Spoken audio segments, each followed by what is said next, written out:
श्री देवी को भारतीय film industry की पहली खातून सुपरस्टार होने का एजाज हासिल था।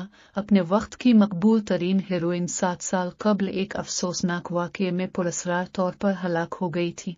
24 फरवरी 2018 का दिन श्री देवी के अहल खाना और मद्दाहों समेत पूरी फिल्म इंडस्ट्री के लिए एक दुख भरा दिन था, जब एक गैर मुतवक्के खबर ने सबके होश उड़ा दिए थे। खबर ये थी कि दुबई के एक होटल में अपने कमरे के वॉशरूम में श्री देवी मुर्दा हालत में पाई गई थी।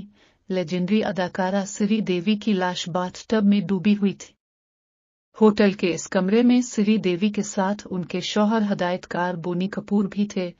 एक हालिया इंटरव्यू में फिल्म साज बोनी कपूर ने इन दिनों की परेशानी को याद करते हुए होशरुबा इंकिशाफात किए। बोनी कपूर ने बताया कि हमारे लिए ये सब नाकाबिल यकीन था। हम सब हैरान और परेशान थे।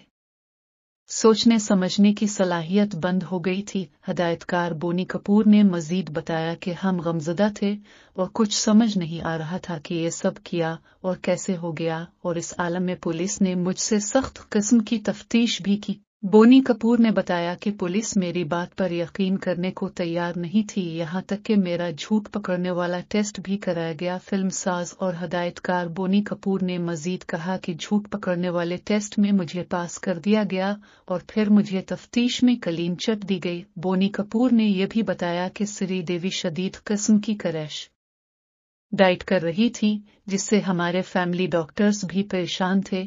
श्री देवी से मुताल्लिक बात करते हुए उनके शौहर और फिल्म साज बोनी कपूर अब दीदा भी हो गए।